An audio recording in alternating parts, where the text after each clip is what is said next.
Hello, and welcome to Enlightened Empaths, your community for the spiritually awakened. Today, we are super psyched to introduce you to our guest, who's here to talk with us about what it means to be a healthy empath. Mike is a holistic health coach, intuitive healer, and empath. He's also a combat veteran who has healed through PTSD and now guides people along their own healing journeys to awaken their gifts and turn pain into purpose. Using a variety of energy methods and his skill at getting to the heart of the matter, Mike has coached numerous empaths to greater health, vitality, and a deeper sense of love and trust in their bodies, hearts, and souls. Mike, welcome, welcome, welcome to the show. I'd love for you to start by sharing with listeners a bit about your experience through your own spiritual awakening. Thank you so much for having me here. Yeah, it's an honor. And I would love to share that with you. And just, yeah, again, thank you for the opportunity to express myself here. So, throughout this journey, I usually take it back to two kind of different aha moments.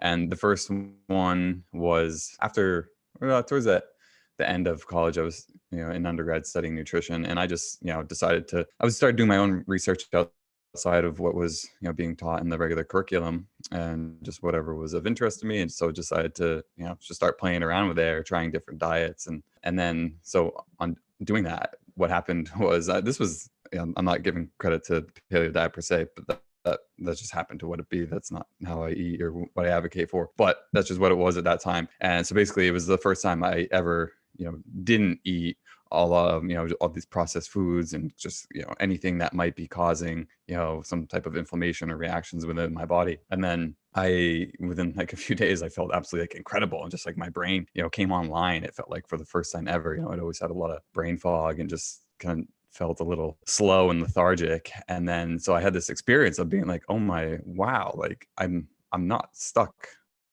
the way I am. And then that was like the first aha that really led me from then on to just like becoming basically obsessed with just, learning and experimenting and seeing how I can go, deeper into myself and how I can continually just like feel better. And that really opened the doors. And then, of course, that didn't, solve all my problems, right? But going along throughout this journey, so also there's a lot of different things that I can and stories I can share within here. But fast forward a few years and kind of to the next aha moment, and which was more along like the spiritual realms, right? Because I just was reading so much. And then so you start to learn about spiritual concepts and teachings, and especially with food, right? That transition, because I started learning about like mindful eating and emotional eating, and then there was a lot of references to Buddhism and all these different like things that I never really knew much about. And so I just was, becoming open-minded, really in philosophy, and, getting deeper into spirituality. And then I was in Mexico in Playa del Carmen and met someone who was saying, well, we found this dog the first day or second day we were there, and we ended up keeping her, and we were there for 6 months. And then we were just like curious about her. And then we met this woman at this restaurant, and she was, oh, I'm like clairvoyant. Do you mind if I like, just like connect with her? I was like, I don't know what that is, but sure. And so she like told us some stuff about some impressions she was getting about the dog. And then she ended up like sitting with me and my wife and another friend, and doing like a little bit of like kind of healing with all of us. And then when she came to me, she says, oh, I think you'd be interested in something called theta healing, and because it's known to be an effective method for reprogramming the subconscious mind. And I was like, sign me up, because that's what I had already been reading about, but not from this like spiritual context. So like, how do I do that? So I just got the book and read it and started practicing and implementing, and just noticing immediate benefits and shifts within myself, and just started having like these experiences. I started getting very just intense chills like all the time when people were talking or when I would think about something. And I was practicing on someone, and I was doing like the technique, and I just like did something in my head. I didn't even say anything, and then all of a sudden she had this like huge reaction related to what we were working on. I was like, how did me just saying something in my head have her have this huge reaction where she just like starts laughing, and she was like floating around, just so happy and like high for the rest of the evening. So I was like, I got to learn more. So I signed up for the closest one training or weekend that I could go to, and that was in Miami. So I flew there, met my cousin, and then just had this whole world open up. Like just, it was absolutely incredible, and just like so much trauma release, and just, I was just like right, like shaking and convulsing at some points. There's so much energy flowing in me, just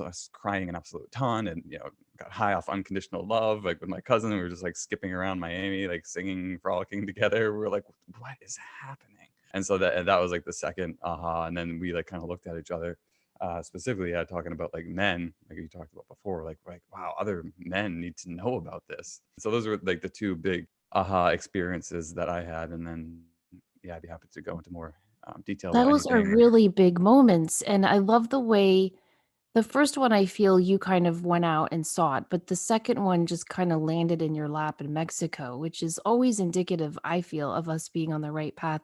Now, I understand I'm asking you really big, broad questions, like, "How did you get here? Tell us your life story in 2 minutes or less." But I have another broad question if you could answer in 2 sentences or less. No, I'm kidding. But what for people who don't know, what is theta healing?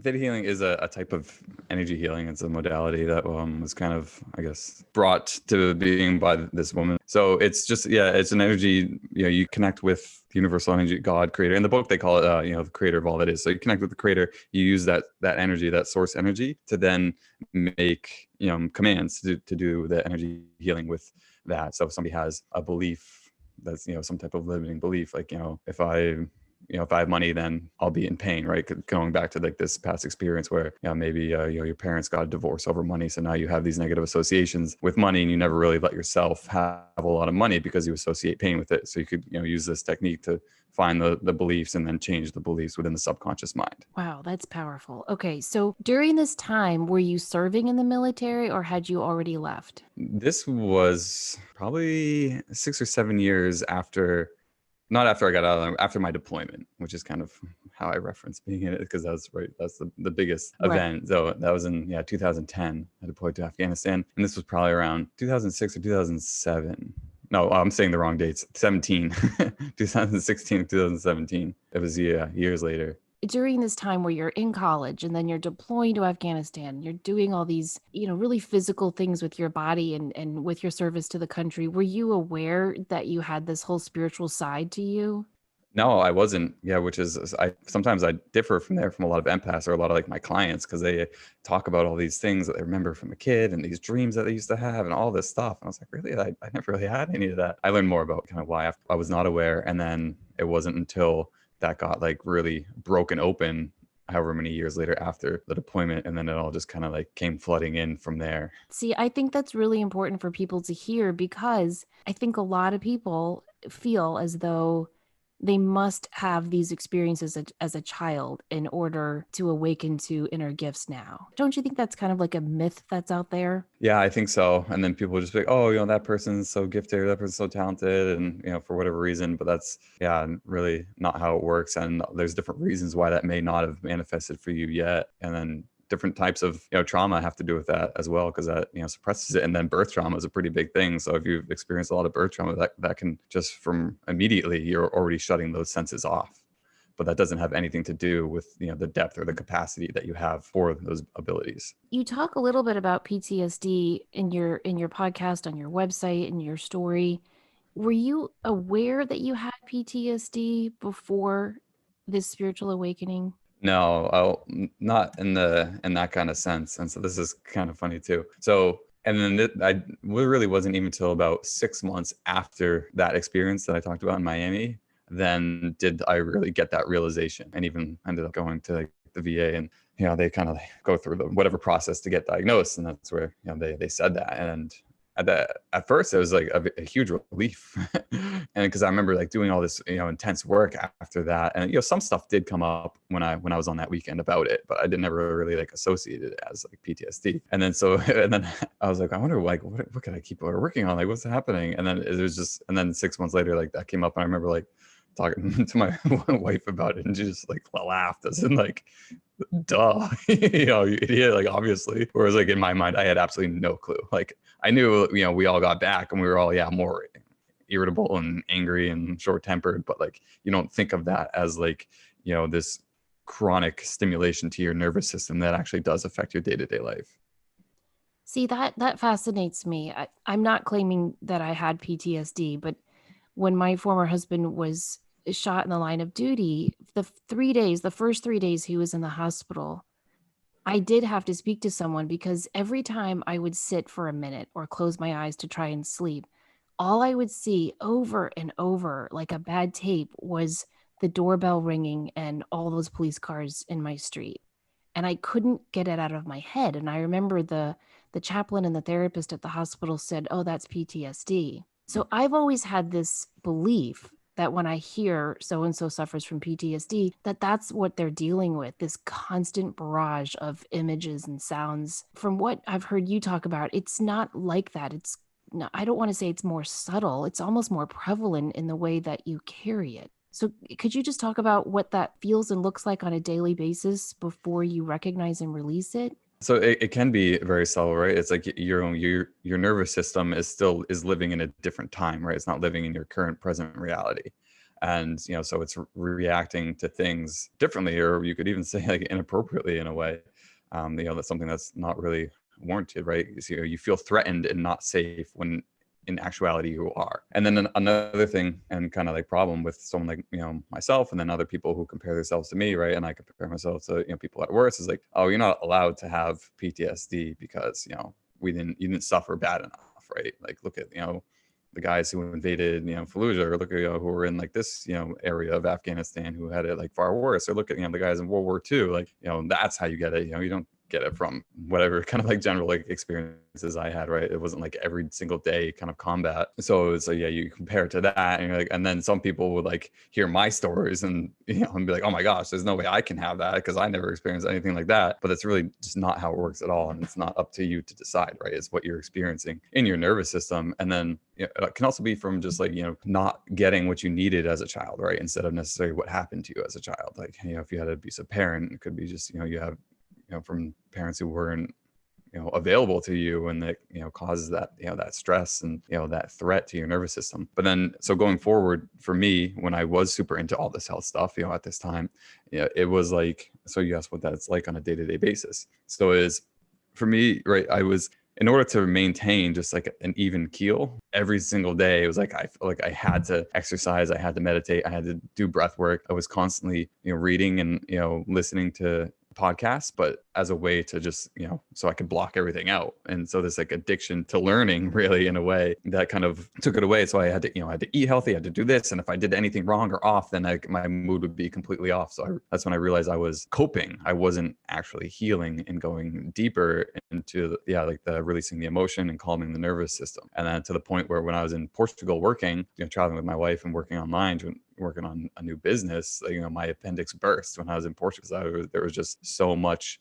unnecessary stress that was connected to everything, right? The not knowing, and doing all these like things that we had to do, not knowing where the money was going to come from, and like figuring out all these things, to the point where my body just, my appendix burst because it was just too much for me to handle. So that's kind of I hope that answers the question of what it looks like on like the day to day when you don't really know what's happening. It does. And thank you for sharing that, because that's something Denise and I have been learning and talking about on the show a lot. We read that book, Childhood Disrupted, and she talks about that in that book, about how if you had a childhood where you just didn't feel safe on a daily basis, whether it was physical or emotional safety, that can result in these chronic stress situations. And so I like how you talk about almost like it's a competition, like you didn't serve in this combat situation, so you can't be as bad off as this guy. And that's so ridiculous, because we all have to meet ourselves where we are on this path. Exactly. On your website, Mike, thehealthyempath.com, you really put it beautifully about the importance of like a holistic wellness support for people. And that feels like what the basis of a lot of your work is based around is, when you braid sweetgrass, the mantra is mind, body, spirit as you're braiding. And I really feel like your site and your work exemplifies that. But one of the things that you really focus on for folks is about weight management or control. And I think for a lot of empaths, there can be weight issues because we'll hold that to protect ourselves, or that's been a reward system. Could you touch on that a little bit about how you help people address those core issues that might be keeping them stuck in those unhealthy patterns as empaths? Yeah, good question. And so this, just connecting it to what I was just talking about, safety. That's really, so much of it all comes down to that. And even, the heart rate variability, the HRV is a metric that's becoming extremely popular for, assessing health in a lot of regards, and just, the health and strength of your nervous system. And even, like a lot of the scientists who study that, they might look at it from a more of a evolutionary perspective, but they'll even say like HRV really has to do with safety. And then so looking at PTSD, right? Your nervous system's threatened safety. And then so if we're looking at weight, then of course weight problems can have 100 different reasons that it is, but I'm sure safety would be a very common theme throughout all of them. So not just safety as in, this physical weight on my body actually makes me feel more safe, just like kind of like protective layer, but actual the food that you're eating to create that experience within your body, that is making you feel safe, because maybe you're using the food to block out certain emotions, right? Or when you get overwhelmed, you just eat, and so you're not actually feeling, and then you just start eating. So it could happen in a lot of different ways. And so it's about like looking at those different beliefs and what is going on in the subconscious mind, because we know so much about how the body mind connection and that they are one. Again, this coming out in mainstream science now, and then also just from that intuitive perspective where you kind of just get these things from the energetic realm, and then you understand that too, figuring out what's going on in the subconscious mind to create that, because the body doesn't lie, the body keeps the score. So if there is that experience that you're having and you say you don't want it and you're doing everything, there's still something within there that could be creating it. So it can be very helpful to realize what that is for yourself, and you could do that through meditation, journaling, working with someone to figure out what some of those core beliefs are and why you may be holding on to that weight, and do you feel safe. And then it's even could be related to food, but then it's also related to your relationship and your partner. Maybe if there's a lot of people I worked with there's a history of sexual abuse or just abusive relationships, so it could be a subconscious way to either keep your husband away from you, or if you're not married or something like that, and then it could be another way to just kind of keep eyes off of you, to just be alone, to you don't want anyone near you, don't want anyone to talk to you, right? Because on that subconscious level in the nervous system, you don't feel safe, so you're trying to keep people and things away from you. Thank you. That's helpful. Yeah, it really is, because empaths do tend to carry that protective shield of weight with them. But I really liked your example too of focusing on distraction through fitness and nutrition, and educating yourself through podcasts and books is also another way that we distract ourselves from what our subconscious is really trying to tell us. And I think that's going to help a lot of people, because so often we think, oh, it's just a negative addiction that we need to be on the lookout for. But really there are, I don't know if you could call them positive addictions, but I think focusing on education is, a positive. But the way you were describing it, it makes sense. It's like just putting up another buffer between you and your true thoughts. When you were going through this awakening, first of all, I love that your wife was right there with you, because so many times we hear from listeners who are going through this spiritual awakening and they don't have that support system. Do you have any advice for people who are going through this alone, or did you have to talk your wife into this? How did that work for you? Well, I would say you're not alone first, and really just, so if you do find a position where you are feeling alone, then really, using that to your, actually, I was talking to someone the other day, we were talking about, I was at a little group circle that we had, and they were saying how, during right now with, kind of like lockdowns, everyone's staying at home, how when you're with your family, right, it makes you just want to be alone. And then the people who are alone during this, like, wow, I'd really love somebody to be sharing this experience with. So we both kind of no matter where you are, you can have the same level of frustration with whatever it is, but you're like, look to the other things, like, oh, that would be so good. So that popped Grass up is when always you said greener. that. Yeah, so it's like the people who are, the couples are like, oh my gosh, get me away from this person. And then the people alone is like, wow, I really could use a partner here to be with this. But and then so going through with the partner, it just for us, I don't know, maybe it's luck or whatever, it just kind of naturally happened that we both got into it and interested at the same time. There wasn't really any convincing that we needed, and it was just it's like such a deep experience that we started experiencing together, with like these openings and these sensations, and just like what is going on here. So it wasn't this I don't have any great like relationship advice as how to get your partner who's not into this, how do you get them into this stuff. It unfortunately comes back to just focusing on yourself and your work, and using whatever whatever tools you have that are available. And this goes to like anything, just knowing you have everything that you need wherever you are, and then using that to create. It's almost like it's all around you. You just may not see it yet. So just kind of allowing it all to come from you as it develops into, that relationship that you want or that partner that you want. But there's a reason why you're in the current experience that you're in. Oh, well said. And you're right. Everything you need is around you. We do have to take action steps towards it, but it will find us, just like it found you in Mexico. Like each step, you can see how you were led to the next path on your journey. Yeah. And I think trust is big there. Yeah.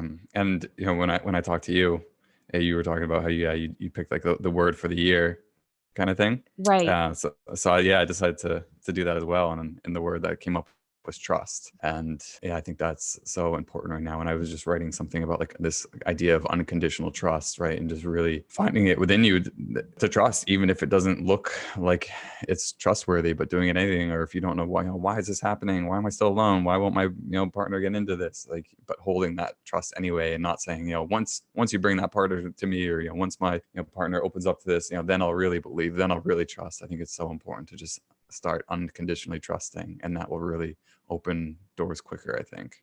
Oh, that's a great word of the year. You touched upon this a little bit before, but I want to circle back to it because it's a question we get a lot. When you were traveling to Portugal and traveling to Mexico and taking these classes and these workshops and really shifting your life and your career and your work, there were some financial worries because, that takes time and money. What advice would you give to people who are wanting to take this leap of faith to invest in themselves, but are worried about the financial aspect of it? How did you get through that? Trust. Yeah. With that, when I actually first started doing that healing work, and after that weekend, right? And then I just, I was already doing like health coaching and stuff there, but I wasn't really bringing this element. I pretty much almost like dropped all that other stuff, and I was like, no, this is it. This is all you need. This is amazing. And I only started doing that. And then of course realized that wasn't the case. And now doing a combination of all of it. But when the people who started coming to me actually were coming to me about money stuff. And so we were, using theta healing. And then I kind of just like developed my own, method after that. But we were using these techniques to work on money and beliefs around money. And so and I did a lot of that on myself. And I even saw some really cool things, like people report back like, oh, we just did that. And then all of a sudden, this, my old job realized they forgot to pay me like 10 grand, just like all these like random little things. And so it is like cool to do that. But I would say, and I did so much of that, but that never made money magically appear, right? And it's still a thing, right? I think I mentioned to you, I have recently started a moving company. And so there's, ebbs and flows with that, like constantly. And it's always wondering, where is it going to come from? How many moves are going to be booked? How many of this, how many of that? So throughout it all, it's been, a great teacher, just using it as a teacher to learn about yourself, and kind of like we talked about before with the weight, like going into the subconscious and figuring out what is going on there. And then also having realistic expectations, and then realizing that it might not shift overnight, but if you can start to shift how you feel about it, then you're really making space to work on it and to trust that you are supported. So if someone is looking to take the leap of faith into this, so I took that leap of faith and just started doing it, and without having another income. And actually, I don't recommend that. I definitely am an advocate of don't quit your day job, even though that's not what I did, and there was great growth through it. But looking back, I was like, actually, that was kind of dumb. But I did have such a strong conviction. I was like, no, I know this is what I'm supposed to be doing. So I did it anyway. And there was a lot of pain associated with it, but then there was that opened up to a lot of incredible things happening at the same time. So if somebody did do it, that's what I did. I just wouldn't want to be the one who told them to do it. But even now, with whatever it is, the moving company that I have and everything else, it's really, I am brought back to trust and just not looking so far forward sometimes. And then just, what's the next right step? What's the next one thing I can do? What's the next right action? And then just going step by step, day by day, taking baby steps, I think is, and focusing on that is going to be really helpful, instead of thinking like so big picture that makes it like overwhelming and you don't know where the money's going to come from. And then just be like, okay, well, do I have money right now? Or am I safe right now? And always coming back to that safety and security. And then another quick story here. So I've been doing, healing work around this for years, right? It's just something that, keeps coming up because it allows for you to go deeper into yourself, into deeper layers. And I was feeling some anxiety, right? It's just, obviously I knew this was coming. It's just, it's winter here in New Hampshire, slow season with the moving company. So I knew there'd be some, just the down season, but it still was kind of causing the sense of anxiety. So I decided to go deeper into the anxiety and the feeling there. And I was able to trace it back to how I felt when I was in Afghanistan towards the end of the deployment there, when I didn't feel safe. I wanted to go home. And I was worried about, what's going to happen tomorrow? What's going to happen today? What's going to happen next week? Are we going to get hit today? Like, I don't want to deal with any of this again. Like, who's going to hit the ID today? Blah, blah, blah. Just like all these thoughts, and just was like that, towards the end of it, even though it was a pretty calm, like past few months, but I just remember like this intense, like dread and fear that I started to experience. I just really wanted to go home. And then so when I was looking in my current situation, found that the emotions and the feelings were coming from that. And so for this particular scenario, the way to how I was able to kind of like clear those emotions or just feel better, or more so processing it, was recognizing, the scared boy that was in me, and letting him, basically my inner child, and letting him know it's okay to be afraid. And so I just had just in my own internal experience, turned to that part of myself and said that, and then that anxiety completely cleared, and I haven't really felt that since that time. So that's an example of how we can go into our subconscious, feel where things are coming from, realizing that what we're reacting to isn't probably what we're necessarily reacting to, so that we can feel better. And when you feel more empowered, when you feel better, that's when you can make better decisions, and you can trust, and you can move forward towards your goals and your path. Powerful advice. Thank you for that story too. Yeah, what's really cool is you have a foot in both worlds. You have a foot in this spiritual, open, I'm going to grow and evolve, all these things, and I'm a health coach. But equally, you have a background, and your profession is a moving company. You're probably working with some fairly masculine people, and I mean, isn't about gender. It's more about the energy of that. But I am going to go to gender for just a minute with this, because I'm the mother of sons, and they're both empathic in different ways. My father was an empath before anybody even knew what that was. And I know it's different to navigate the world as a male empath, because the rules are different. And anybody that wants to blast the show or me on that, please feel free. I'd love to chat about it. Can you go into that a little bit of how can men better navigate being an empath in the way the world is, or how can the people who are with these men in their lives help support them on their path? When it comes to this stuff, some realizations and experiences that I've had, right? Because I even maintain friends with a couple of people from the Army, some of my childhood friends, college friends. And it reminds me of the saying I heard a while ago, I forget from who, talking about like, right, like people, when you start to like not vibe with them, it's like, just don't go as often, don't stay as long, right? So you can still be with these people, there's still aspects of you that you can express to them. So for me, it was like kind of realizing that I don't need to like take this to everyone. So when I'm with those friends, like they're aware of it, and I'm not like afraid to talk about it if they ask, but I don't really like, push anything on them. And, I'm still able to just like recognize the relationship that we have, and, what in like different relationships are for different things. So not needing to do all that. And then when it comes to the moving company and the movers there, most of them are not like, I don't even know I have a podcast. I just, right.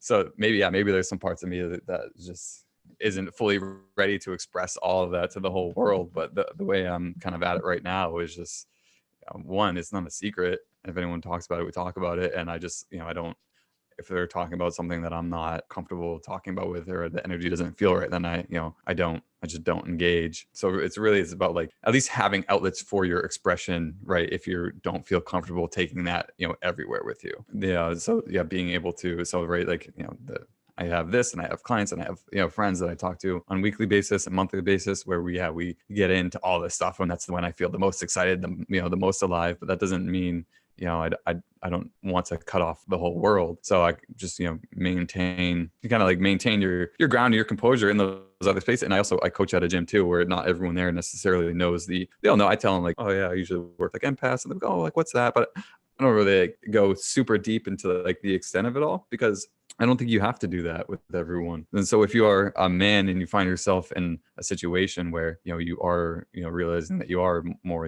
highly sensitive, and you're become interested in, these kind of things that maybe other people aren't, then I say start to just find outlets for that expression. And then, right, that will open the doors for people to come into your life where you can be fully seen and heard. And that doesn't mean you have to cut yourself off from everyone else. It's just, if you're not comfortable with sharing that part of yourself with them, then don't do it. But just make sure that you do have somewhere or something that you can start to open up and really have that with. And Yeah. then actually one other thing that comes up is has to do with like this inner autonomy, inner knowing, and even like inner authority too, right? Like this, what it means to be masculine or not, and start to figure out what that does mean for you, because it has nothing to do with being macho, right? It's more has to do with being balanced. And you can't have a healthy masculine if you don't have a healthy feminine. So just start to really explore what that means to you, and then start to own that. And I've definitely opened up to that, and like certain friends I've cried and like start be talking about something I'm passionate about, and like start crying in front of other people, and just embrace those opportunities. Or I remember when a few years ago when my grandmother passed,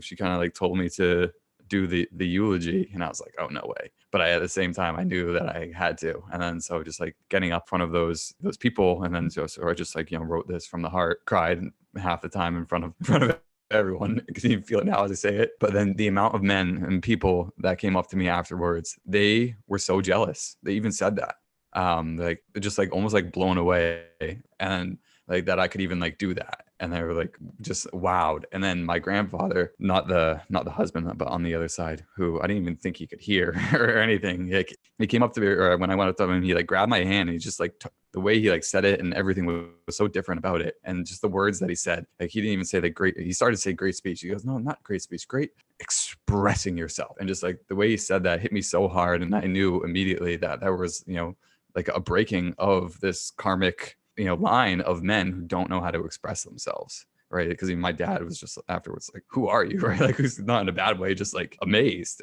And a lot of people were. And so I think, you just also look for those opportunities away where you can express yourselves, and don't be afraid to do it, so you can start to break those lines of this wounded type of masculine and people who don't know how to express themselves. I think that's so important. And I like that you don't force who you are onto people that you meet, because we have to meet people where they are on their path and give them grace and accept them, for where they are. I have a friend, and her husband is that he's very much aligned with his masculine side and hasn't gotten in touch with his feminine side. And they lost a pet who was like another child.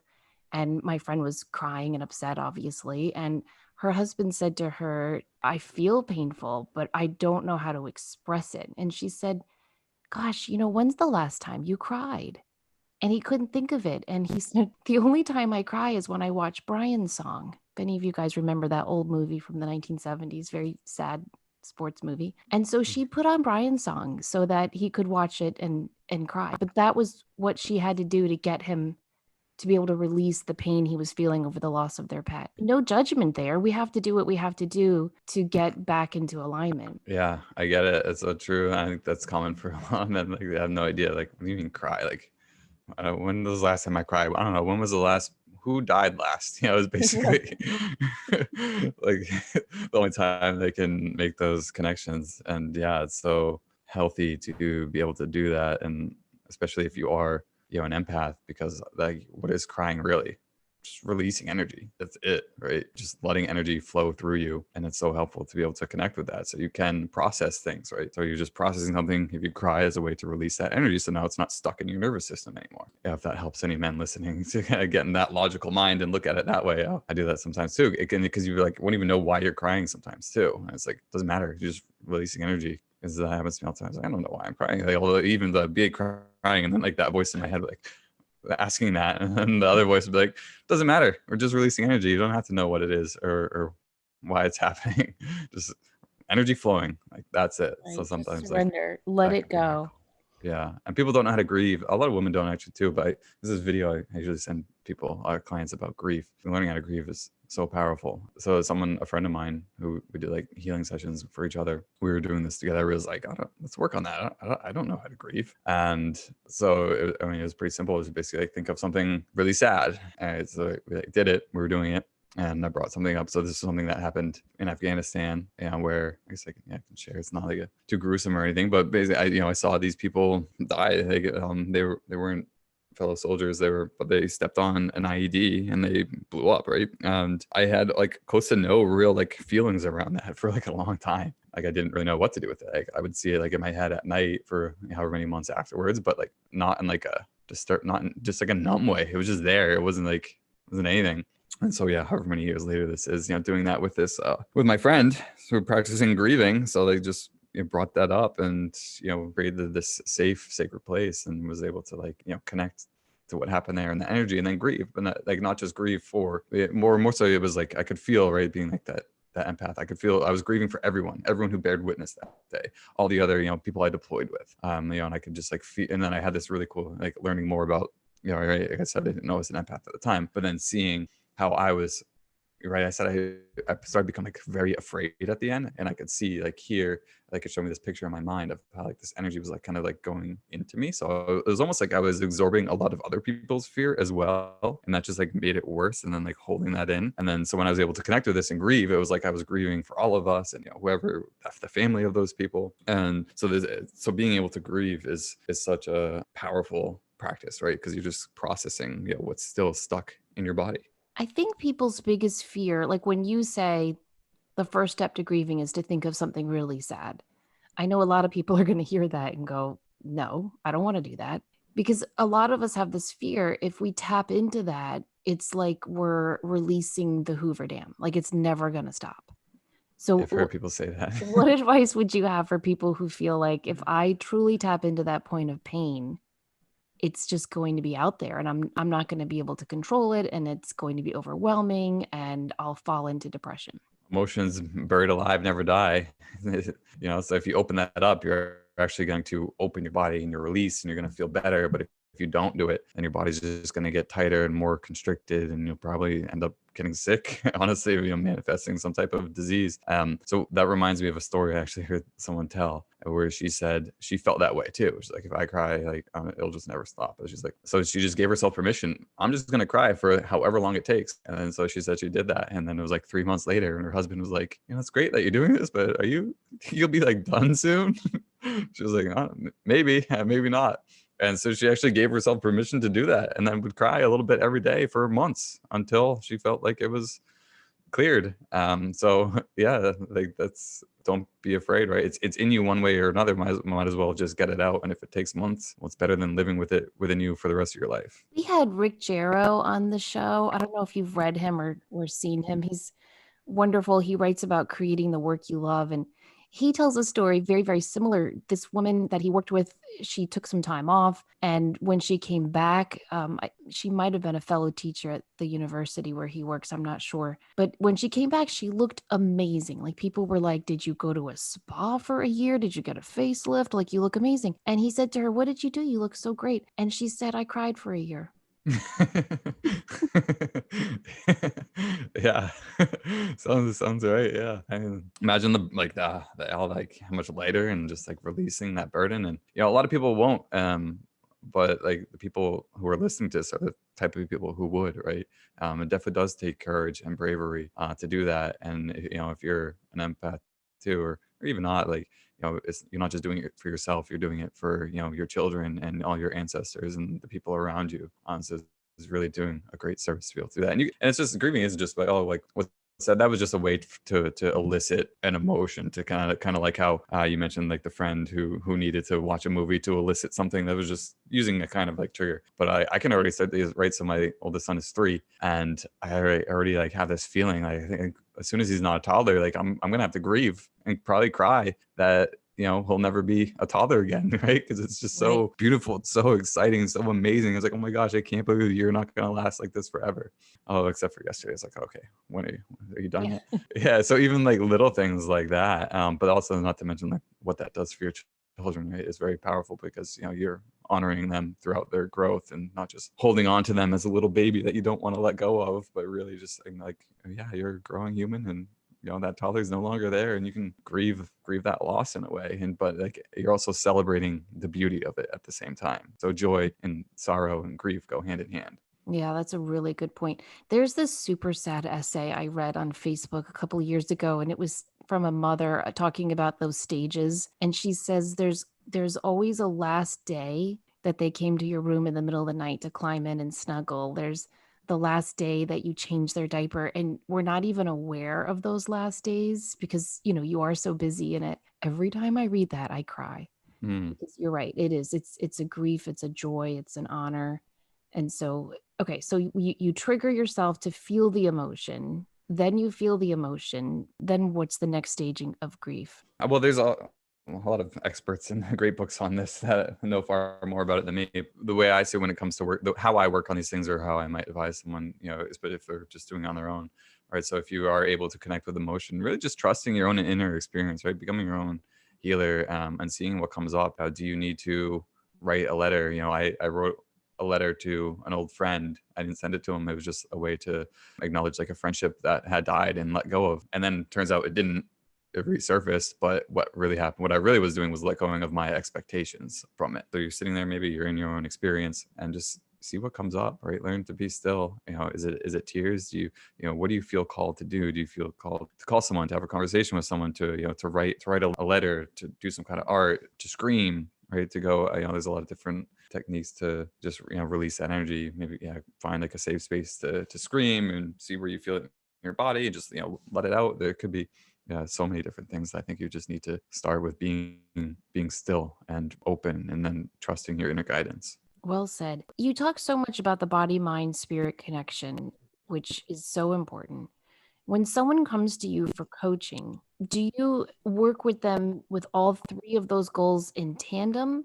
Or do you start with physical health and then move to emotional health? What's your process if someone comes to you? Yeah, it depends where they're at. My preference is to start with like the deeper, like subconscious stuff. Just kind of create some space, get some momentum, so that like the emotional side. But there's definitely true that if somebody is like just wildly, I guess, like unhealthy, or just has like very their self-care practices, right, they're just not, almost like non-existent, eating lots of like processed food, no movement, no water, then that's a pretty easy place to start. Like, all right, let's at least get you some good food and water and that kind of stuff in you, so that you can start doing this stuff, because otherwise you're really just going to be fighting an uphill battle. If I'm with someone, I like to spend most of my time going on through people's inner experience, letting these answers come to them, releasing any kind of emotions and stuff like that, and then kind of giving some action items that they can start working on the physical side, and different like practices to put in place there. And I think that's really helpful there, because even if you're super unhealthy, right, it can be like these words too are hard to like trying to think of better words than using this. But if your nervous system is being almost like attacked or poisoned with too much toxins, then you're not gonna your intuition is gonna be off. You're not gonna be able to connect with your intuition to God and to spirit if you have like a completely fried nervous system. So if you're somebody is at that point, then it'd be good to start with the physical health stuff, calm the nervous system. But otherwise, I think it is helpful to dive straight into let's see what's going on in the subconscious and the emotions, and like let's make some space. But everyone's also different too. Like I worked with people who one session and then boom, they take off on their own, and they lost 100 pounds and then just completely kept it off, from like this one powerful experience. And then I have other clients who do a lot of healing work with, and then they still kind of maintain a heavier weight and struggle with it. So it really depends on what your personal journey is. And then, for some of those instances, but like the messages is clear with the weight. Like, one of them comes to mind is like, this is the message that she got. It was basically like, you will lose the weight, right? You'll become lighter when you start living lightly. And so that was like very clear. And it's so, starts fighting, trying to do all these different like things to lose the weight. And then we check back in, and it's like, so the past, like, how many would you say you're living lightly? And oh, definitely not. Right. So it's like, everyone's on their own different journey. It's going to look so different. But so it's really is the practice of what is that journey? What is that path? What are my own inner messages? And how can I, follow that guidance to the best of my ability? What are some foods that negatively stimulate the nervous system? Is it mainly sugar? Well, sugar is the most obvious and first one that comes to mind. And excess sugar or too much sugar and added sugar, not like the sugar that's naturally occurring in food. Any like food dyes and additives, probably not helpful. and then processed food, like excess processed foods. I'd say that kind of stuff. And then if you have any food allergies, then that's going to be, so there's a lot of different like things that might be unique to you that it might affect someone. Might be a great food for someone else, but then for someone else, it might make them feel awful. So it really is the cosmic triangle. I mean, it really is this combination of, you can't just work on fitness, you can't just work on diet. You have to, in tandem, work on the emotional and the spiritual blocks to overall health. I think so, but it depends on what your definition of health is and what kind of health do you want to experience. So for me, I have pretty high standards, right? I want like absolute vibrant health. I want to just feel incredible the vast majority of the time. I want to age gracefully, live a long, happy life. That's what I want to experience. So the things that I do might be a little more than somebody else who doesn't excite them as much. And also my definition of health is, sometimes I say it wrong, I should know a little bit, but basically it's a calm mind, a fluid body, an open heart, and an expressive soul. So if I am doing things each day that are in alignment with that, then that is in alignment with health. So instead of looking at health as an endpoint, I think if you look at it as a process, then you'll have a much smoother, peaceful journey with it. Yeah, it's got to be a process. I look at like Mark Wahlberg. Have you ever read his schedule? He wakes up at 3 a.m. No, I haven't. Oh my gosh, you have to Google Mark Wahlberg's schedule. He wakes up at 3 a.m. and works out till like 6. Or like The Rock, I read his diet. He allows himself one cheat day a year, and that's Christmas Day or Thanksgiving Day, one of those. Other than that, he is on this really intense fitness and diet regimen. And sometimes I read those things and I'm like, oh, that's not me. So I think you're right. It has to be your definition of health. Yeah, that's definitely not my definition of health. No. Yeah. Well, I have this idea that like you and your wife wake up in the morning and you put like a pound of spinach into a blender. No, I wish I could say it was like that, but I am definitely tend to be more on that, like, I guess, discipline side. It's just easier for me, like, because it excites me, and I feel great, and I don't like not feeling good, because I felt not good before, and it's connected to my values and having a higher purpose. Like, if I didn't have a higher purpose, I wouldn't do what I do and eat how I eat. I still eat, like, people think I'm like, I'm not like this super clean diet, but I was gonna say I still eat like desserts. I'll have a beer, alcohol occasionally, but so yeah, values and purpose. And for me, owning like businesses, I just know if I'm not on top of my health game, I don't get anything done. I don't feel good. I just kind of go back to like how I felt in college, was like, I just won't get anything done. So if I want to be like this role model to my sons, and if I want to have successful businesses and a healthy marriage, I just know that I have to be healthy. Whereas like some people can be super productive while drinking like soda and eating cheeseburgers. I have no idea how. That is absolutely not me. So yeah, it's definitely connected to like my values and things like that. And then also I notice this a lot too, because I coach at a gym. It's just this like this go, right? Like, people like Mark Wahlberg and The Rock are just like exemplified as like, wow, like almost like a gold standard. Whereas I see people working out way too hard, being way too strict on their diets, getting injured, not feeling good. And there's, even with the breath work now. So that's like my latest thing. Doing a lot of breath work, doing it with clients and hosting some classes, teaching kids. And right, everyone's like, oh, Wim Hof method. Yeah. Like everything, right? Everything's just so hard, so intense, like working out harder, doing breathing harder. And I don't think that is healthy. That's not balanced. Like those practices have their place, but it's a balance that like maybe work out intense a couple times a week, if that excites you, and then focus on more like gentle movements and just moving throughout the day and finding a movement practice that you like. And even with the breath work, right, do some intense breath work, but more so make it more focused on the gentle breathing, the slower breathing, the calm, and always balancing that the yin and yang, right? Even within your workouts, within your breath sessions, anything, it needs to be balanced. And there's way too much of that yang energy in the society, where everything's like, right, stricter on the diet, stricter on the just work out harder, work out more. I can't believe like so many people. I've been so in my own little world, right, only working online, doing my thing. So now that I coach at like this gym with people who don't like come to me for like this stuff that I do, I forget like how many people just are like still caught up in that mindset of just, dieting and, working out. It's just eat less and work out more. I was like, wow, I didn't know people still, thought that was the way to do things. But it is deeply ingrained. So I'm like, no, eat more nourishing food, probably work out a little less, or at least less intensely, and just have fun and, enjoy your life and enjoy your body, nourish it, and, take it easy, or do some stillness practices more than anything. That's how you're going to make it a lifestyle change rather than, a quick burst to get ready for summer. Yeah. Okay, I have to ask you a question that I was asked all the time when my kids were the ages yours are.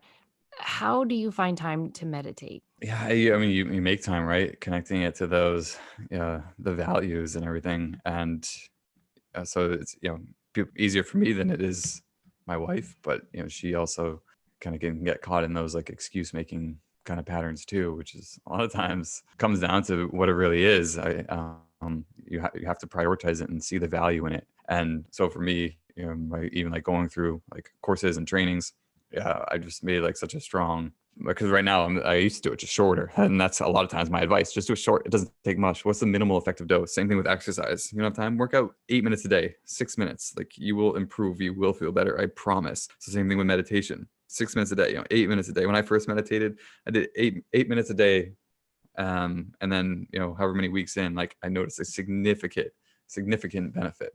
So that's one way is just go for a shorter time, and then the other way is you have to prioritize it, right? Connecting it to those values, what it gives you purpose. What are you excited about? What kind of role model do you want to be to your children? Find something that's going to, give you some fuel to make the time to do those important things. I happen to like waking up early, so I can just do it then, or, in the evening, try to stay awake. Well, after putting the kids to bed, and just, I get it done because it feels good, really. You got to fit it in when you can. I used to put a pot of water on the oven to boil for spaghetti for dinner, and I'd skip out for those 8 minutes to meditate. Like you have to fit it in, like you're saying. What's your favorite form of meditation? Do you do guided? Do you do just breath focus?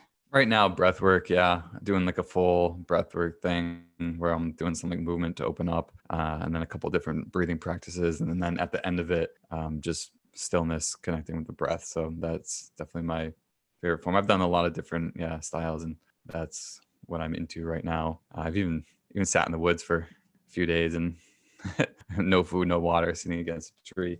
I couldn't say I Wow, was your just own meditating the whole vision time, quest. but yeah, I did those. So breath work, I think, and a lot of people say breath work is helpful too, because when people have the excuse of, oh, I don't like it because my mind, the thoughts go this and that, it gives you something to do, right? Mm. And so so you can't really kind of gets rid of that excuse, and then finishing with just the gentle breaths. I love the gentle breaths at the end, like breathing as gently as possible, and then after you've done some work to open and clear.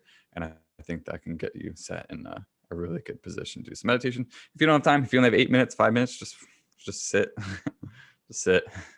Yeah, you can do a 1-minute meditation. For sure. This has been so helpful, Mike. I really, really appreciate you coming on the show to talk to us about your life story and really sharing your journey into becoming who you are now. It just feels like you're doing really big work, and you're going to be an example for so many people on how to really align these different aspects of ourselves and stay in that energy of trust and patience and focus. If you guys want to check him out, please go to healthyempath.com. He has a great podcast. I've been on it. You can listen to our interview. That was really, really fun. We will put the link in the show notes, and I'll post another link on our Facebook page. So thanks again, Mike. We really appreciate your time. Thank you. Yeah, it's been great. And again, I appreciate the opportunity to express myself. Yes, and I hope people reach out to you because you've got a lot of great inspiring advice and wisdom to share. Thanks everyone for listening. As always, please remember to show up, do great work, and share your light. Take care.